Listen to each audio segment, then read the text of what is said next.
This is going to be a really interactive session where we get to learn from all of you and you get to learn from each other. So really excited about that. In order to make that happen with an audience of this size, we are going to be using an app called Slido. Slido. Yes, we're going to be saying that a lot, Dan. Get ready. So there's two ways you can access it. You can either download the app or you can go to slido.com and enter in #LXP, and we'll give you more instructions as we go throughout. So that was a quick housekeeping note. I'm going to turn it over to my good friend and colleague Dan to get us started. Thank you so much, Neha, and nice to almost see everybody. It's really great to be here. I do feel super fortunate, lucky to have a job where I get to say the word Slido for a living, which is very exciting. But also, I've been in learning in one form or another for about 30 years. Actually, my first job was 30 years and 1 month ago, I realized today. And I feel appreciative every day. I've said to my team, I'm sort of a machine that is fueled by appreciation. I think we're all super lucky to be doing what we do.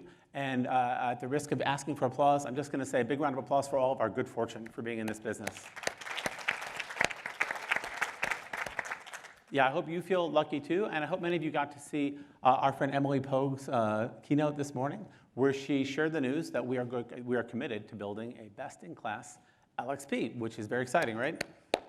Woo! And that's the main reason we're here today, is to talk a bit about this and share our vision and also have a conversation with you all. It is, as Neha says, it's a town hall, and we want to hear from you and help you help us kind of shape this product so we make something that really serves your needs. But I wanted to start just by briefly introducing us. And then also, Neha, maybe we could share a little bit about why we're in this business and what motivates us. So my name's Dan, and I'm the head of global content strategy for LinkedIn Learning. This is my good pal, Neha Ajmani, who's the head of enterprise product marketing. And in a little bit, you'll hear from our other good pal, Mark Prager, from Mark Prager. Round of applause for Mark Prager, who's director of L&D for LinkedIn, and we're super excited about that. But Neha, maybe you could kick things off by sharing a little bit about what motivates you and brings you here. Yeah, absolutely. So it's definitely the mission that brought me to LinkedIn Learning. I've been a marketer across a variety of different industries. I worked on cereal. I've worked on checking and savings accounts. What kind of cereal? I worked on Trix.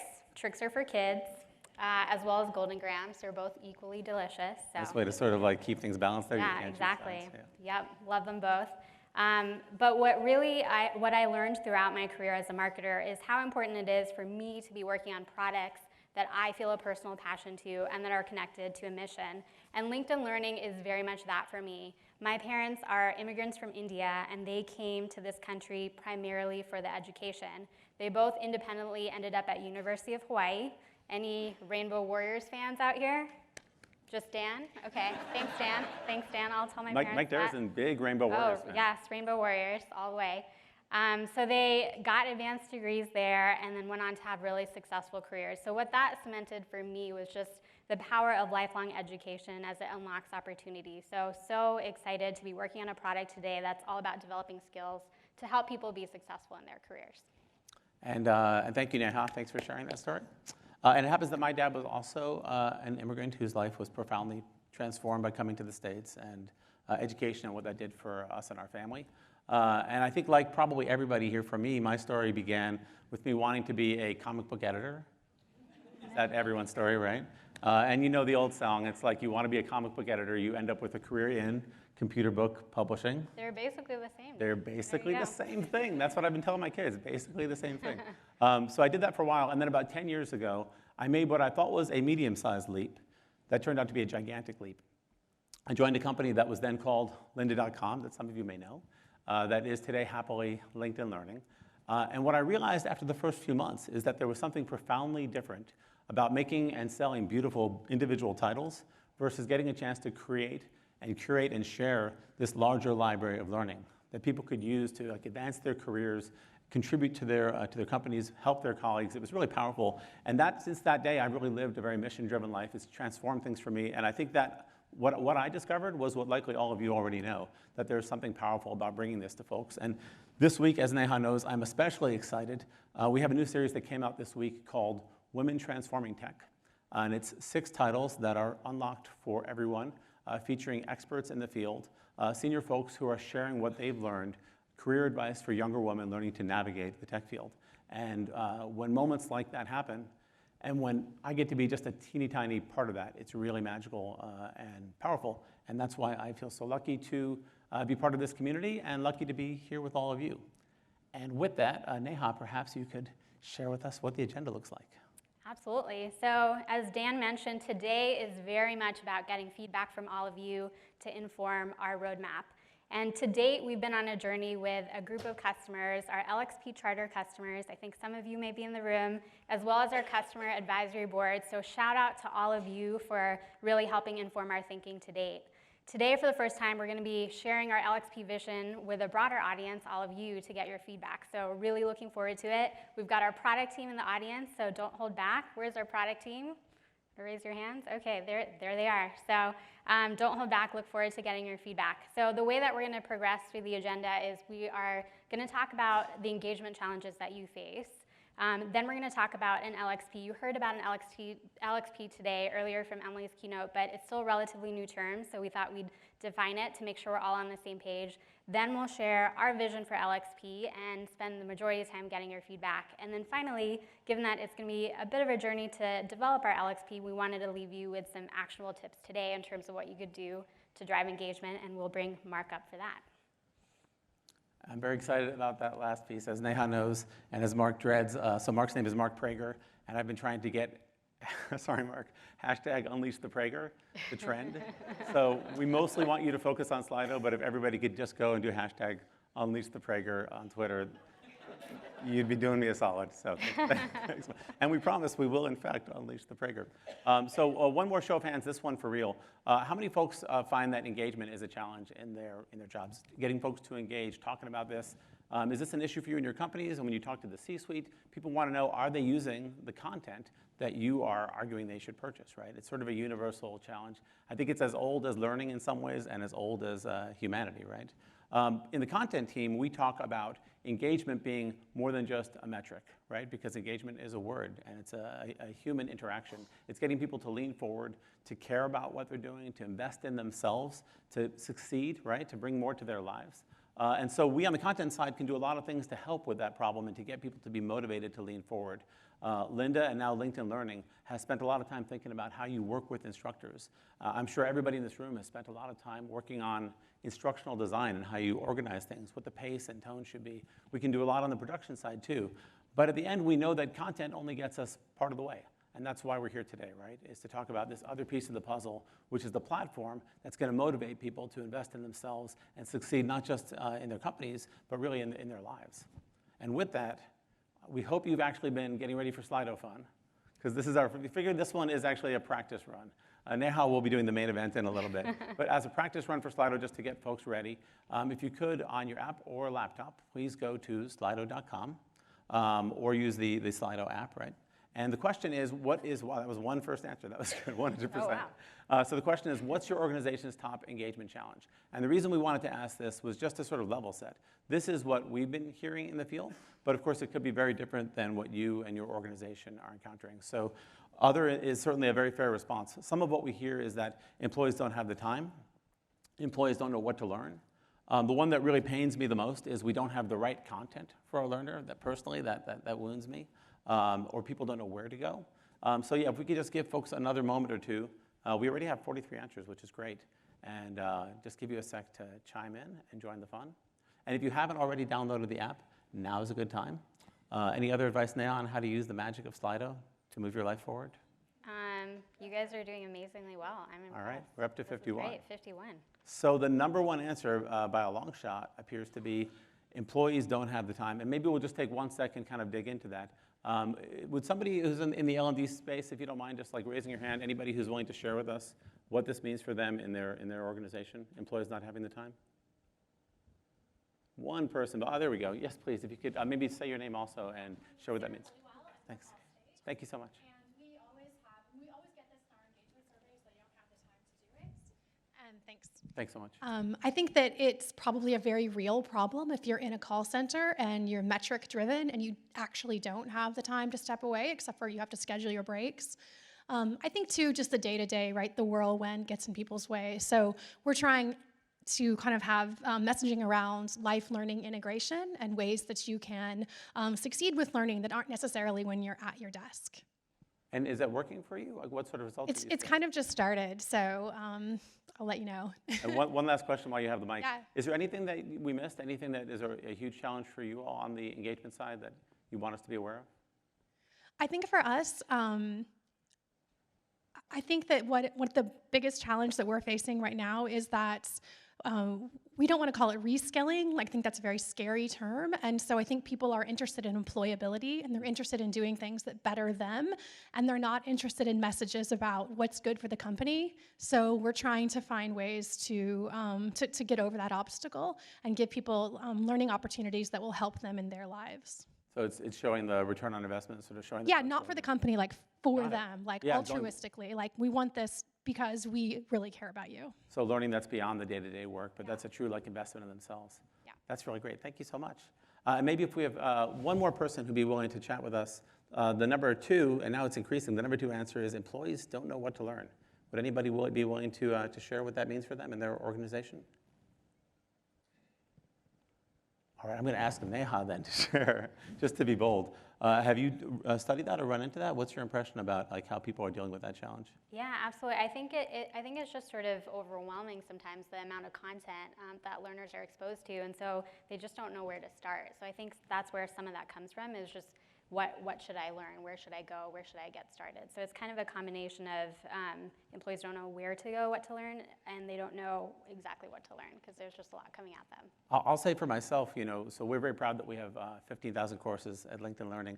At a recent CAB event, which is where we talk to customers and get feedback, one very smart person at L&D essentially said to me with a kind laugh, don't brag about it, which I love that, because it can be a challenge, right? 15,000 courses is too many courses if you can't get the right course to the person that they need in that moment. And I think for someone like me, that's important to remember that it's not about metric tons of content. It's about like meeting people where they are and having the right course.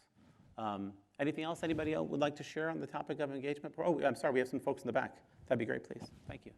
Yeah, and maybe just to build on like the contact center example, so I think there's an issue with in that area that there's many contact center people, and nobody's really talking about displacement in that area. And there's chatbots coming down, and I think in the absence of having the conversation, or so they don't know what to learn, and they don't have time, and yet they must be thinking about the fact that their roles are going to be displaced. So I think that there's a corporate and moral responsibility to help them through this and be able to guide them to either emerging roles or adjacent roles, and then what are those skill sets that they have today and what are those gaps. In the absence of that, I think there's probably a tremendous amount of stress in those kinds of areas. Yeah, I of course completely agree. I mean, I think we feel super fortunate, but you're totally right to remind us that there are a lot of folks who feel a super amount of stress. I think there's somebody in the back also who wanted to contribute. Oh, right there. Okay, sorry, I apologize. Yeah, now I don't know if I'm echoing what I've already heard, but I think it's a part of the challenge is knowing where your performance and development gaps are. It's not common to be self-reflective and know where those are. And if we don't have an organization where the managers have the skill set to even have those conversations, then it's kind of like going to the grocery aisle with 100 choices in cereal and not knowing where to start. So I think that's part of those conversations, and having a coaching type of a cultivated coaching type of environment is one of those steps that help kind of guide me to know then what to learn. Yeah, I totally agree. And maybe we'll just do one more question if that's okay. Yeah, I want to expand on the comments that have been made already in terms of the volatility that we all operate in today as employees. The world is changing so fast. And so it's not enough to be able to understand what skill or capability or whatever word you want to use. Skill is a little commoditized, I think, so it's probably something deeper than skill. But what item to invest in at this moment. Rather, I get a sense from the research I do around employee expectations that they're looking for what they need to do to jump the curve to the future to be relevant for the change that's happening around them. And it's so volatile and so chaotic, it's incredibly difficult to predict which direction to make that jump. So to follow along the cereal piece, because we had tricks, and I just can't avoid tricks because I loved tricks as a kid. It's not just trying to pick a cereal off the aisle of 100 choices today is trying to figure out what cereal you're going to eat the first Monday of next month.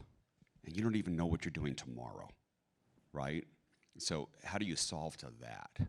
Yeah, I think the more that we can, give people the right recommendations that really solve a problem. And probably the other thing that you've all helped me remember is it's not just that like engagement is a nice to have and we solely need to motivate people. We also have to understand that they're stressed. And so if we create a system that is more stressful, if they're struggling to find stuff, if the interface isn't friendly, we're really taking somebody who's kind of in flight and fight mode and accentuating that. So I think that's a super helpful reminder for all of us. And I think with that, we have successfully managed our first Slido moment, so thank you to you all. Big come Slido, round of applause. Tap applause for Slido. Yeah. But thank you so much. And with that, I will hand it back to Neha, who will start to chat with us about a learning experience platform. Great. So we learned briefly about what an LXP was. Some of you may be living and breathing LXP every day to address some of those challenges that we just talked through. But for some of you, it may be relatively new. LXPs have only been around a couple of years. So we thought before we dive into sharing our vision, it would be helpful to level set on what an LXP is. So an LXP, or Learning Experience Platform, is really about bringing different content sources together for your organization, whether it's third-party content or first-party content, and really delivering it in a way that's easy to use for the learner and personalized, all with the goal of driving that increased engagement that we're all looking for. I also like to think of LXP versus an LMS as being more learner-centric. It's designed for that learner to really be able to easily consume and discover content. So now that we've gotten a chance to sort of level set and understand what an LXP is, we're on to our next Slido, which is exciting. So we'd love to do just a quick poll in the room of who has an LXP, who doesn't have an LXP, who wasn't sure what an LXP was up until just a couple minutes ago, which is totally fair. A few people in that category. So we'll just wait for a few more answers. We'd love to have a share out on people that have one, what is it solving for you? How is it working? For people that don't have one, why don't you have one? For people that are looking into one, why haven't you pulled the trigger yet? So we'll do a bit of a share out. We're up to 40. How many did we have in our last slide? Up to 55. And we should say just voting does not mean you'll have to talk. Oh yeah, that's true. No obligation. That's true, no obligation. Good point. So we're up to 42. We'll wait for a couple more. Up to 44, that's So great. I didn't know what one was, it's only 9%, so that's good. Yeah, that's great. Awesome. So for the people, why don't we start with the people that have one? Who has an LXP that's willing to share how it's working out for you, and is it sort of addressing the challenges, the engagement challenges that you have? Anybody? Right over here in the front. Hi, my name's Christy Confetti-Higgins. I'm from Oracle. We are using PathGather today. And as most of you know this area, they were acquired by Degreed, so we're in the process of migrating. And I would say we're headed in the right direction. I think it's solving for some of those challenges, especially the where do I start, because of the curated capabilities of the third-party sources, and then the learning path capability is providing guidance to employees on where to start when it comes to a certain skill. I still see a lot of challenges, but heading in the right direction. One of the challenges is measuring the success. So the reporting is quite challenging so that we can actually have the data that shows that there's been an impact and an improvement in terms of easier access to the information and more guided learning. That's great. And what sort of impact would you be looking for it to show you? Well, we would be looking for, in terms of our, corporate survey, our employee engagement survey, to be able to change the numbers there when it comes to time for learning and impact of learning and learning being available. That would be great to see. And then, in terms of skill progression, that's a really big deal to actually justify the investment to our business. So I think on the learner side, we can survey our users and get really good information that, it's working, they love it, but then justifying that to the business and really showing that Putting learning paths on a learning experience platform is much more valuable than sticking a bunch of links on a Confluence page. So what was the real impact, from a business perspective on the investment? And then, the other side is that, measurement of actually skills improving and impacting that individual growth in the organization and then the business. Yeah, that makes a lot of sense. Which is very hard. Yeah, it's a really hard challenge. Showing that business outcome is incredibly important. For those of you who are looking into one, that was really helpful. For those of you who are looking into one but haven't quite pulled the trigger yet, what's holding you back? You guys aren't done yet. Oh, okay. All right, we'll take that. It's a good problem. Okay. Any other reason? Product team, did you hear that? Yes, over there. Yeah, so I think it certainly solves for a fragmented learning experience. So it brings together and curates and creates personalized experiences. One of the areas I'm concerned of, so you take a Degreed or a PathGather, it then looks at each of the content libraries, LinkedIn being one, Pluralsight maybe being another, as just pure content plays. And yet there's like that's 50% of the value of some of those offerings. So there's analytics, there's, in Pluralsight, there's role IQ, skill IQ. So my concern is all of that functionality, which may be 50% of the value proposition, gets lost in an aggregator. So that's a concern to me. I like the notion of personalization and, solving for fragmentation, but you also lose a lot, potentially. Gotcha. Yep, that makes a lot of sense. The data piece. Anybody else who's in the market? Yes, up front. We haven't found one yet, but our most critical, our largest strategy that we're rolling out with are micro-credentials and that having digital information contained in a badge. And we haven't found one that will help us to display those micro-credentials. So product team, for sure, that's definitely something that we're looking for. Yeah, you're in a very good seat right there for that conversation. Right there, connection. All right, well, in the spirit of getting to the meat of it, let's transition to sharing our LXP vision. You got a taste of this earlier in the keynote, but really want to deep dive into this and share more about what we're thinking about and then really getting your candid feedback on whether we're in the right direction. So in terms of how we're thinking about our LXP, we're seeing our LXP as a platform that's going to connect your learners to the content and the people that are most relevant to their success. And we're going to do this in 3 ways: by being seamless, community-driven, and intelligent. And we're going to dive deeper into those in the next few minutes. So Neha knows I'm so excited about getting to do this slide that I'm really committed. And I'm wearing an outfit that is 100% seamless, which is surprisingly uncomfortable. So I don't recommend it. No, that's not true. That's not true. When we say seamless, we mean removing obstacles from learners, right? When we talk about people who are stressed or people who are distracted or not motivated, what can we do to make it easier for them to get this positive sort of personal ROI experience? And as has been discussed about today, a big part of that starts with putting all learning in one place, being a front door for learners' experiences. And that's our learning, of course, at LinkedIn Learning, our courses that are informed by the economic graph and designed to sort of really fit with the needs of today's learners. But it also means things that we couldn't cover, proprietary knowledge, for example, that you have in your organization that's custom to what your people need.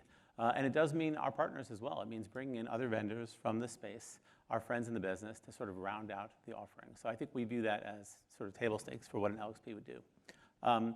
We also think, when Neha talked earlier about it being a more learner-centric experience, we think this is an area where we can make a unique contribution.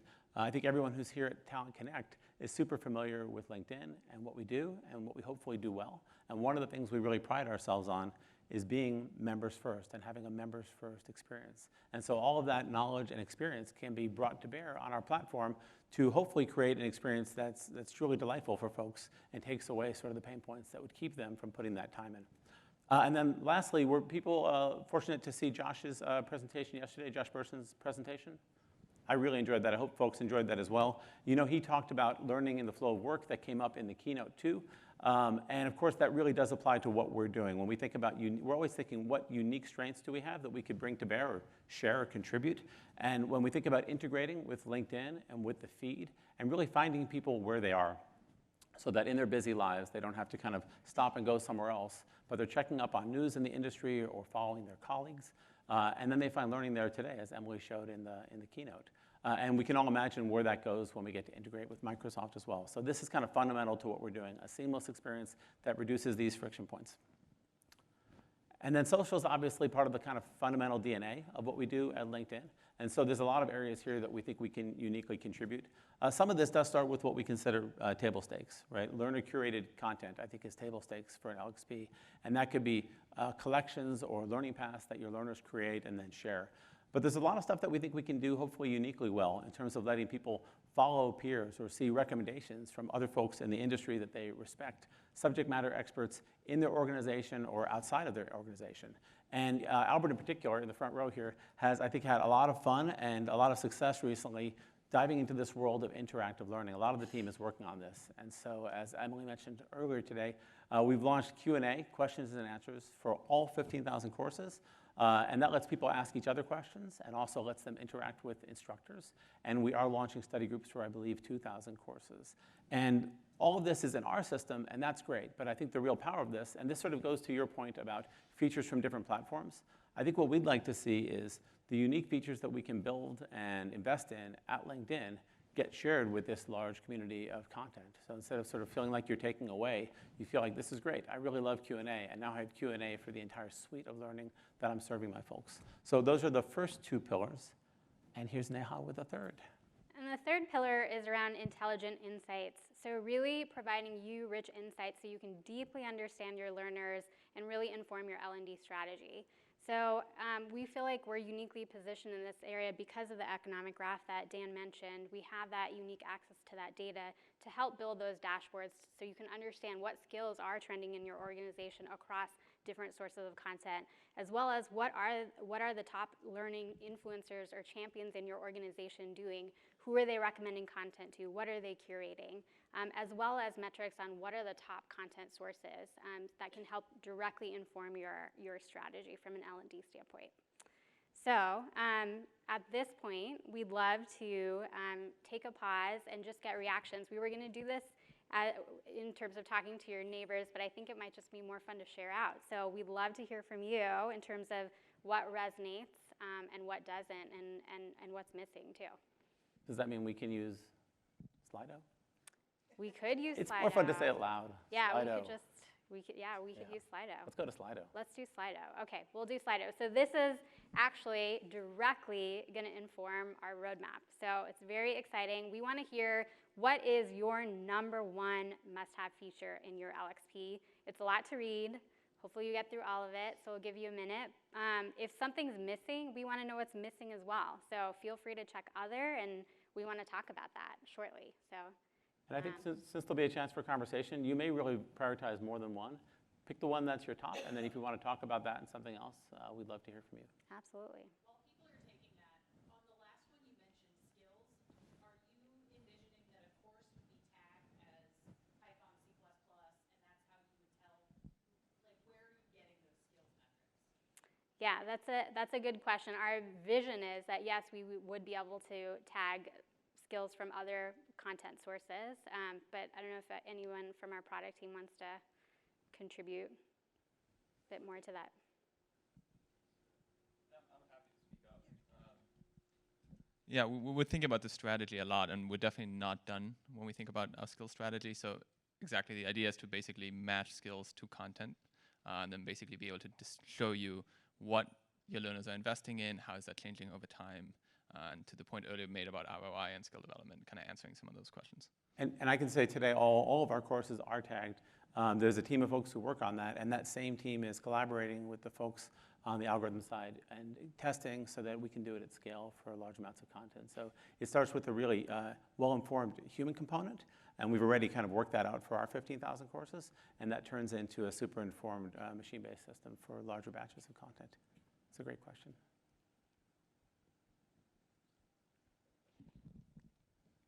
$41, $44. Yeah, it's coming in. Go ahead. Is it okay to ask a question? Yeah. Do you envision that there will be a feature where, say, managers can assign a learning path or a skill, a skill path to their directs? Yeah, that is something we're working on today. If you use our sub-admin permissions, you can actually, have a manager be a sub-admin and do that, but it's not necessarily optimized for managers, so that is definitely something that we're looking into. Managers, as we know, are closest to the development areas of their direct reports, so it's definitely something we're thinking about for the roadmap. That's a really good point. And Neha, you and I have talked about, there's intrinsically motivated learning, right, from the individual, and then there's peer motivated learning, and there's manager motivated learning. And I think the art of it is going to be getting each one of those right and not forsaking one for the other. Another? Hi, just another question on community. Obviously, the evolution of social and intake from other sources like YouTube or what have you. So you talked about adding Q&A and social interaction within each course. Could that be pushed as a recommendation as well, so that you're not chasing that information within the course when you're on course Y and Z type of thing? Is there a way to bring some of those updates into the recommended? Yeah, we've talked about, all of that is kind of signal that we get to share, basically, right? Mm-hmm. And so part of it is consuming that signal and doing that right. And I think there is also an opportunity to take the body of knowledge that people are contributing and share that out in various ways in the feed too. It's really exciting. We are definitely at the very early days on this, but this is, as someone who was there for the acquisition of Lynda, this is kind of the moment that we were waiting for. This is where all the vision of 4 years ago starts to become reality. So I'd love to hear from, there's a lot of hands. Why don't we start over here? Yes. Hi. One of the consequences of allowing learners to curate and share content or opening it up to proprietary information is that not all information that's curated by the organization is what you want to make public, or it might not be complete or even accurate at all times. So my question is, as part of this, do you envision sharing some guidance on how we can govern some of that once it's in place? It's a double-edged, sword, right? So any guidance that you could provide now or in the future as we go through this journey would be appreciated, in how to manage that. You want to unleash the power of it, right? But you also want to know, okay, is there a moderation or facilitation role that has to exist to make sure that, the right content is out there, or that it's people that have been dubbed as someone that's an authority in the domain space?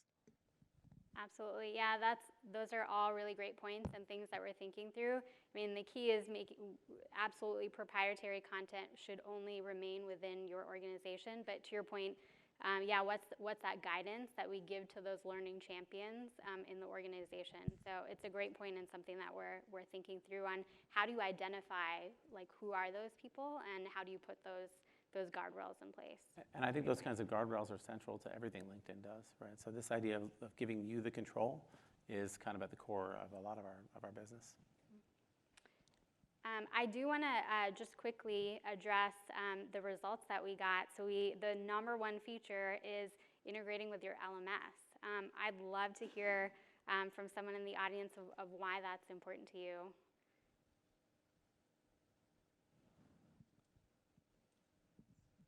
Back there? One thing that I'd like to surface, from a user's perspective, from an employee's perspective, oftentimes employees are tracking a development plan that contains things outside of learning. And so the ability for content in the LXP to be able to integrate into that development plan very seamlessly, to demonstrate movement within the development plan, would be very valuable to that employee as well as that manager. And then, of course, being able to scale that up. So I don't know if that's included inside of insights on trending skills, gaps, and high-impact content. If it's not, maybe it should be. I don't know.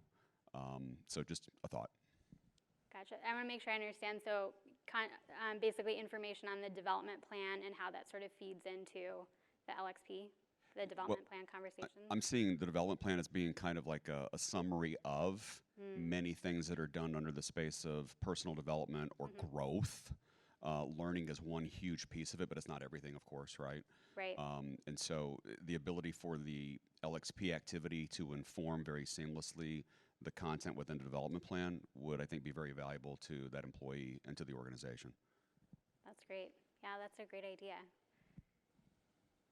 Do you have another? I have a question. Another Yes, I question? have a question and maybe a comment to follow. I don't know if you polled us in the room to find out how many of us are using LinkedIn Learning. Maybe I missed that at the beginning. We did not, but we could do a show of hands. I'm curious because I work for MGM Resorts International. Our relationship manager told me last night that we're kind of a benchmark for her when she calls clients and says, hey, or people have questions, and she says, well, hey, MGM was able to do this, and MGM was able to do that. And so that's why I asked, because we've been in it with LinkedIn Learning since March and have had a lot of successes in our business, both with our exempt and non-exempt employees. We've been tracking a lot of data. We do integrate with our LMS, which is Cornerstone, and we're looking at figuring out ways to create paths out of our employee engagement survey in Perceptix and in Workday. So I would love to put myself out there if anybody is interested. I mean, in collaborating, talking about successes with LinkedIn Learning as it stands today, as the platform exists today, and how we're using content to answer some of those questions, like what do you do when it's not exactly the content you would curate for yourselves, or how do you put safeguards around that, and so on. But you guys have a great product, for sure. So thank you. Many thanks. We are lucky. We are very lucky. Great. Well, I think we've got only a few minutes left. This has been super valuable to get your input. Anything else on just sort of integrating with your LMS, or in the flow of work and why that's important to you? Maybe just one sort of final comment on the future list. All right. Oh, yes, right here. Sorry, monopolizing. No, it's great. We love it. Want an LXP that will allow people to self-profess what skills they have, because like I'm in enterprise learning, and we have a strategic workforce planning function, but they made the decision, for better or for worse, to go with the skills that people have are representational of their jobs, which is probably totally false, right? That's not really how you do it from like a human capital planning perspective. And so we have a hard time saying, like, these are the skills that people need to get, because we don't have a good data point on what skills people say they have from prior jobs and from other things that they're doing. So being able to raise your LinkedIn profile and show what skills you have and what skills you're acquiring, that will help us be better with our strategy of the micro-credentials and getting people what they need. And then also we can look at our organization as like a gig economy and say, well, this person, we can work with internal mobility to get this person from here to here, because even though they're in corporate relations, like they've actually been doing a lot of Pluralsight courses and LinkedIn courses,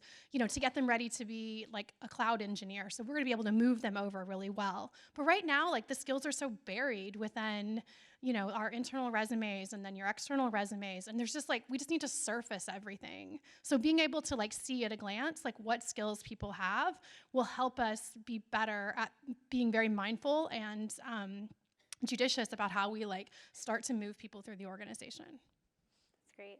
Well, and you can do that with Skills Insights today if you're a Lil Pro customer. But we are going to continue to evolve that feature to provide more information. So with that, I'm going to turn it over to Dan. This has been incredibly helpful. Thank you so much for your feedback. I think our product team is taking copious notes, so I'm really looking forward to actioning a lot of what you said. And thank you, Neha. And with that, unleash the hashtag Prager. Mark, please come up and share a little bit of what works for you.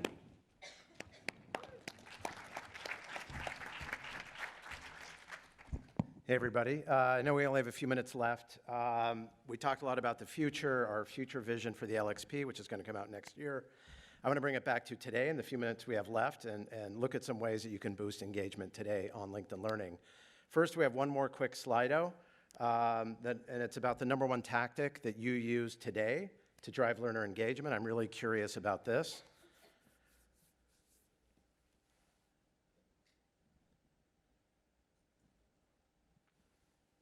By the way, Mark, out of kindness, let me say, I think it's okay if we go a couple minutes over. I know we have the room until the top of the hour, so. Great. Yeah. Okay, so we have about 31 votes. Looks like marketing is way out in front, which is near and dear to my heart because I manage our marketing and communications team within L&D. So I really understand how important it is to market, because if people don't know what you have, whether it's classes, whether it's online, they're not going to have it top of mind when they come into work every day. I mean, you hope they do. Some people do. But a lot of people, they're busy and you need to put it in front of them. So that's great. So my name is Mark Prager. I'm a director of L&D at LinkedIn. And our mission in L&D is to equip, engage, motivate, and inspire LinkedIn employees to do the best work of their careers. And we do it through online learning, and we also do it through instructor-led trainings. So I'll talk a little bit about online today. Oops, let me go back. So some of the things that we use at LinkedIn to drive higher engagement on LinkedIn Learning, I know there's a lot of things that we can do, but these are 3 where we've had particular success. Custom content, moments that matter, which are like rhythm of the business things, and then gamification. And I'll go through these one by one very quickly. So custom content is content that's produced by your org, and it's for your org. So this is not shared out of the library to other enterprises. And this is really is relevant to your employees in a way that the rest of the content may not be. This speaks directly to your employees. So a couple of ways that we use it. We profile our company leaders. We have a video of our learning engineering head, Erica Lockheimer. It's about a 3-minute video, and she talks about some of her career journey and the decisions she's made along the way to become a very inspiring leader. People love that video. We got a lot of use out of it. Functional training. Our sales team uses LinkedIn Learning a lot to share tips and tricks and to bring each other up to speed on the programs they're involved with, whether they're AEs or RMs or customer success managers. It's a great tool to share. Doesn't have to be a professionally produced video. You can just shoot one with your own smartphone. And then rhythm of the business. We've done some videos to support our annual review process. And the one that you see here, Rock Your Review, Crafting a Great Self-Review. Very simple video, runs 2 minutes. And it's gotten more views than any other video on LinkedIn Learning in the past year. In fact, 2 times the amount of views as anything else within LinkedIn. So the second area, well, we can call it moments that matter or rhythm of the business. It's similar to annual review. It could be the new hire process. But what you do here is you apply learning where you really need it. So there's a definite need in the organization. You know, on the one hand, you can promote learning all the time, but it really becomes relevant when there's a specific need. So we have a 1-day orientation program for new employees called Introduction. It's mandatory for all employees. It's on a Monday.